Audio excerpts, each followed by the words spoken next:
Hey, yo, Daniel, this motherfucker hard, my boy. Me and my killers don't wanna be actors. They wanna shoot shit, they wanna be rappers. Push and wait, they certified trappers. Hey guys, welcome back to the channel. It's Little Man Reacts, and today I got a request via donation to do something different that we haven't done on the channel yet, and that's comedy. We got Jessa read Meth P. This is not happening uncensored.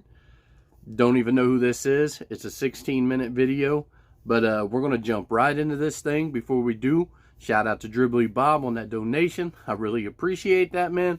We're gonna jump right into this thing. Before we do, like, comment, subscribe down below. You already know. Let's go, guys.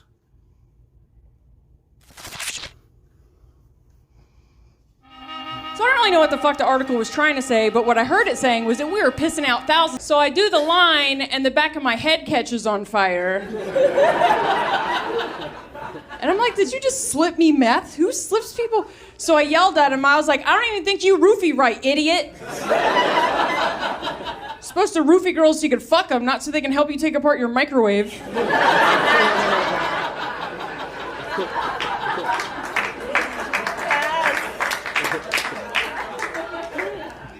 Okay, so this is where shit gets weird. Here's the thing, don't ever try meth. Because it's fucking awesome. And you won't want to stop. I did the accidental roofie meth and was just addicted to meth for 6 years after that. Like, ruined my life. I was just trying to do a bump at the club so I could learn how to line dance or whatever the fuck they do in Montana. Now I'm alone in my hotel room shaving off my eyebrows and shit. I get back home to Portland, Oregon. I quit doing comedy so I could pursue meth full time.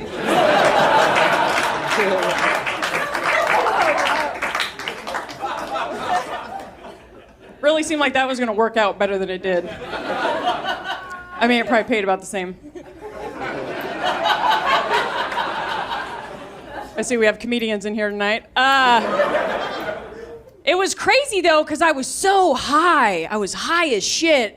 So I didn't even realize the gravity of what was happening. I felt like I had just discovered the secret to happiness. I got home, I was bragging to my friends and family about my newfound meth habit. Fucking none of them were happy for me. And then I just got defensive, like, well, this is who I am now, so if you can't handle, whatever, fucking Marilyn Monroe quote.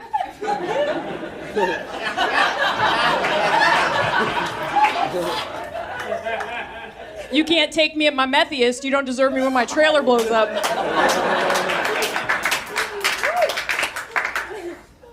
So my parents asked me to vacate their basement before I start selling off the TVs and shit. And I move into this sketchy meth hostel with multiple dudes named Shorty.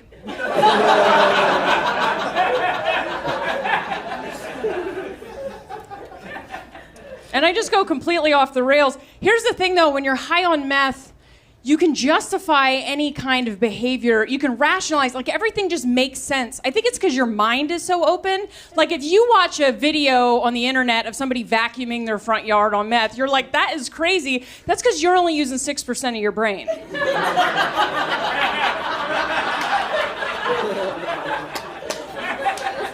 If you were firing off at 98% meth capacity, you would be like, fuck, that makes perfect sense. My yard is filthy. So still, nothing seemed amiss to me. I'm living with the Shorties, I've got no job, I've lost my driver's license, I lost contact with my family, but I was in daily communication with the aliens. Blues and grays, it was wild. My teeth fell out so fast, it was like how I imagine if a witch put a spell on you. They just crumbled like they were made of sand and hairspray. I was just... Sorry. And my whole life revolved around meth. All I cared about was meth. But I was like, yeah, but like I'm only snorting it. That's practically recreational. I'm not like an addict like those guys that smoke it. Look at them, they're a mess. So when I started smoking it,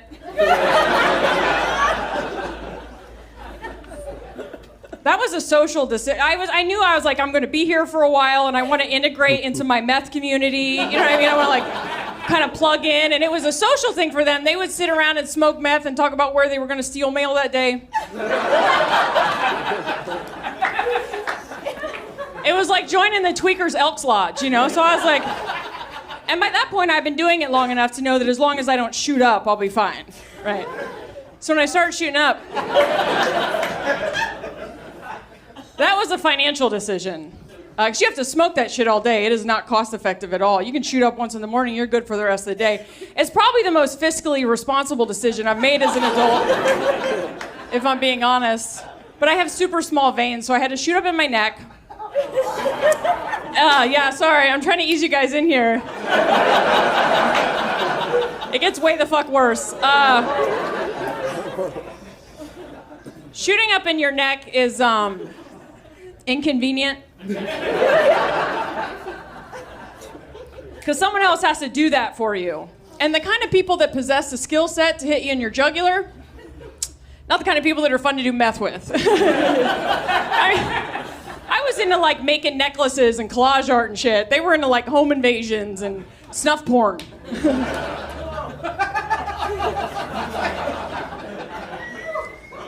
So shit gets kind of dark around this point, and this is when I start thinking like, God, there's got to be a better way. Not like get sober or anything fucking stupid, just like a better way to do meth. So I was Googling it. Not enough information on the subject, but I came across this article, and it was like Time magazine or something. It was talking about the meth epidemic and the reason that so many people were switching from cocaine to meth. Apparently some people had done this on purpose. And according to the article, the reason is because the meth high lasts so long. And according to the article, that's because your body can metabolize coke, but your body has no idea. You do a line and then it breaks it down and you're only high until it starts breaking it down, but your body has no idea what to do with meth. That's why you're high so long, because it goes in meth and comes out meth and you get to stay high that whole time. So I don't really know what the fuck the article was trying to say, but what I heard it saying was that we were pissing out thousands of dollars of liquid gold.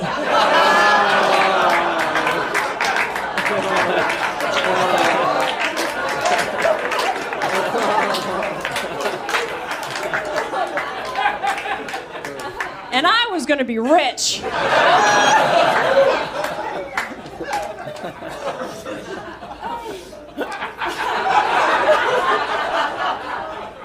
So I originally set out to find the formula for extracting meth from tweaker piss. And as I'm collecting buckets of my friend's urine, once again, there are no red flags going off.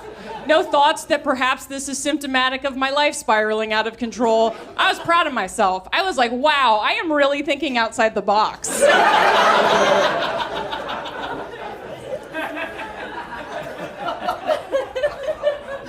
This must be what Steve Jobs feels like. So after about 10 days of trying to do science, I was like, man, chemistry's hard. I'm just going to drink it from the tap.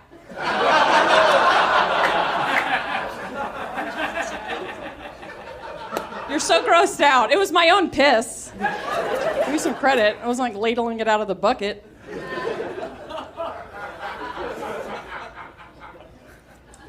So the first time I drank meth piss, I got so high that I went to the place in the Matrix where like they plug their heads in and nobody wears makeup. But I went to the real one. And I met my higher self. And I met the higher selves of like my friends and shit, and they taught me the true nature of consciousness and the wiring under the board. It was the most transcendental experience I've ever had, and I've done a shit ton of psychedelics in case that's not obvious. I spent the whole day at the Matrix place, and when I came down, I was so transformed by this experience that I was just addicted to drinking meth piss. Here's the thing, don't ever drink meth piss, because it's fantastic and you won't want to do any other drugs. I did quit shooting up that day, though, because there was, like, no point, right? I started eating meth with a spoon out of the bag, because doing actual meth just became a technicality to manufacturing meth piss.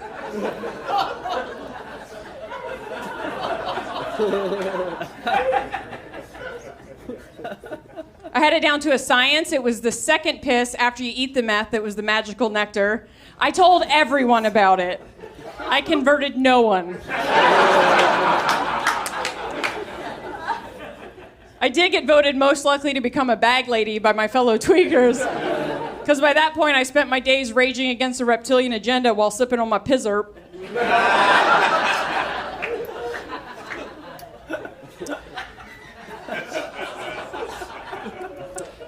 So the last time I drank meth piss, I'll get to the point where I'm walking around Southeast Portland, and it was time to harvest, if you will. And I didn't like to do it in public restrooms because it was hard to get a clean catch. And the only person that I knew that lived in that neighborhood was my little sister. And my little sister at this point is the only family member that I will speak to because she's the only one I can be sure isn't working for George Bush. But we are like complete opposites. She is 20 years old. She totally has her shit together. She has an apartment, job, car, boyfriend, whatever. I'm 27. I don't really have to clarify that I didn't have my shit together. I was rolling up to her house to drink piss. She's also embarrassed of me, which rightfully so. When I knock on her door, I'm wearing my meth uniform, which is a bubblegum pink ball gown, like prom dress, like puffed out, like, you know, with tulle and satin and shit, out to here. Skechers, a stolen FBI windbreaker, a Barbie backpack, and a tiara. The tiara was because I didn't have any teeth left. You don't have a grill, you gotta wear a tiara because it draws the eyes upward.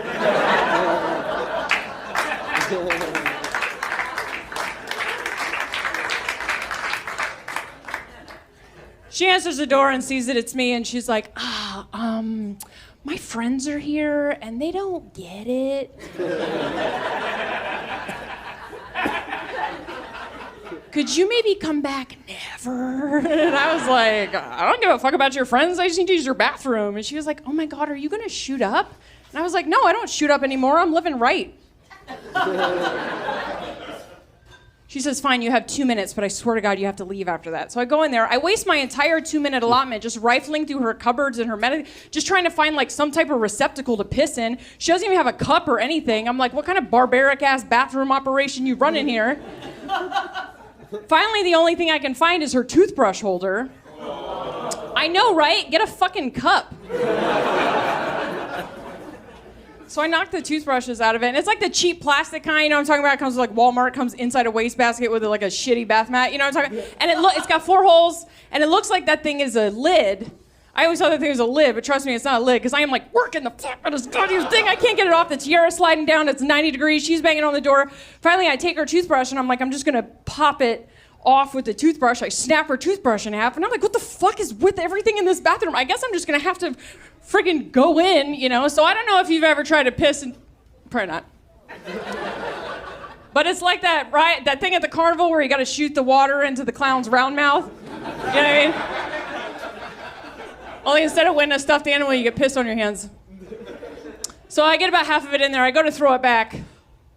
And I see inside of the holes that there's like old toothpaste, jerky, and dust and shit. And I was like, ugh, this is gross.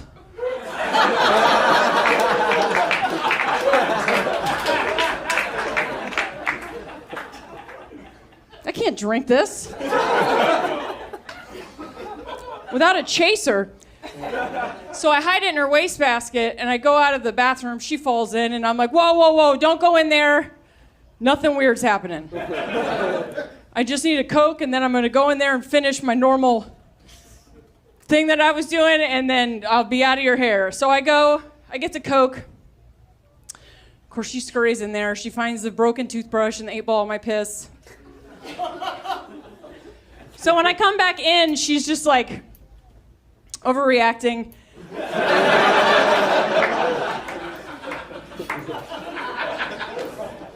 Kicking me out of her house and shit. I'm not really listening, but then I tune in all of a sudden, and she's like, you're almost 30 years old. You need to wake up and get your shit together.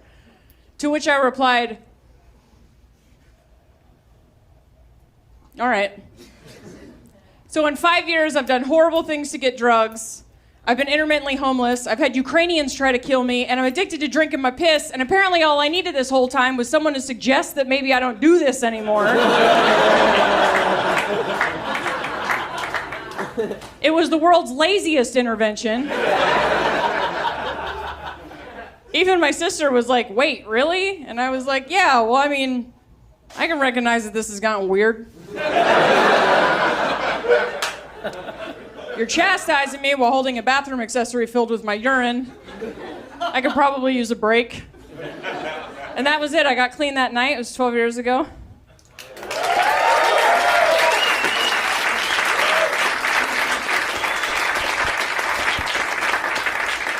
Well, technically it was the next day because I totally drank that pee when she wasn't looking, but that was the last time that I drank piss. Thank you very much. Jessa Reed, everybody. Give it up for Jessa. All right, guys.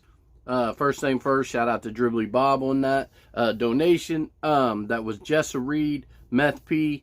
I've never heard of Jessa Reed before. Some of this, you know, was pretty funny, and then some moments was stale parts in it. But overall, it was pretty good. For some reason, it just don't. I know it's a comedian, so it just might be just a skit that she's making up. It don't really look that believable to me. So I don't know. You know, I'd have to check out her background and see if that was for real. But yeah, I mean, overall, it was pretty solid. Like I said, there was funny parts in there, funny things that she put in there.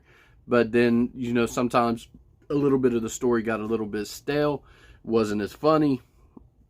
But you know, solid overall, guys. I know this is a long video, and I didn't pause, but that's because, you know, it's a comedy video. I didn't want to pause. But thank you guys so much for watching. I really appreciate you guys. Down in the comments, where we going next, guys? Yeah. Marco. Yeah. Yeah.